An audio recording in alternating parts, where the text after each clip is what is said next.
ស្ដីអ្នកទាំងអស់គ្នាឥឡូវចេញដំណើរពីខេត្តកញ្ចេះទៅរតនគិរីវិញហើយចង់ដឹងថាទៅបានម៉ោងទស្សនាទាំងអស់គ្នាហើយយើងក៏ចាប់ផ្ដើមធ្វើដំណើរទៅខេត្តរតនគិរីទៅតាមផ្លូវជាតិលេខ7ឥឡូវយើងចូលមកចាក់សាំងសិនដោយសារសាំងយើងអត់ទូនមានចឹងចូលក្រាស់សាំងចាក់សាំងក្រោយពីចាក់សាំងរួចយើងក៏បានធ្វើដំណើរបន្តទៀត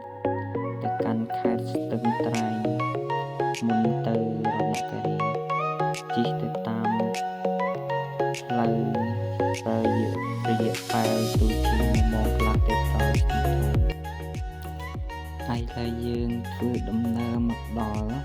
ខេត្តស្ទឹងត្រែងហើយមើលប្រឡាក់ប៉ុណ្ណោគេដាក់ខេត្តហ្នឹងហើយម្ដុំនេះគឺផ្សារអូពងមាន់ដល់ផ្សារអូពងមាន់ក៏សម្រាប់ចាក់សាំងបន្ថែមទៀតផ្សារសាំងជិះទៅរួចអស់ហើយចឹងចុះទៅចាក់សាំងនៅកន្លែងអូពងមាន់ដោយសារខ្ញុំអត់បានថតកន្លែងចាក់សាំងទេទើបហុចទូរស័ព្ទមកថតចឹងចេញដំណើរទៅរតនគិរីទៀតដល់ចំណុចនេះយើងមកដល់ស្ពានទន្លេសែពក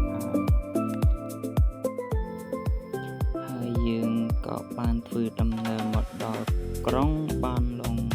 នៅកន្លែងវងមូលក្រុងបានលុងយើងដល់ចំណុចនេះ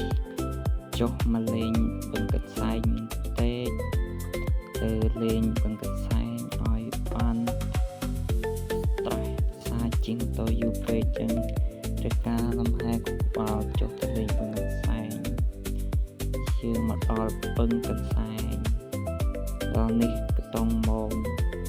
1ជិះបាន4ម៉ោងពីខេត្តចេះមកដល់រតនគិរីដល់នេះឃើញបងប្អូនទេសចរមកលេងច្រើនកកកមែនតែនឃើញភ្ញៀវមកទាំងឡានសើចសប្បាយអ៊ូអរពេញហើយខ្ញុំក៏មានអារម្មណ៍សប្បាយចិត្តដល់ពេលដែលឃើញខេត្តខ្ញុំស្រស់ស្អាតមានភ្ញៀវទេសចរមកលេងកាន់តែច្រើនแบบនេះអូមកដល់រតនគិរីហើយនេះចំណាយពេល3ម៉ោងជិះដល់រតនគិរីចាប់ពីកញ្ចេះមកអូខានមករតនគិរីយូរហើយ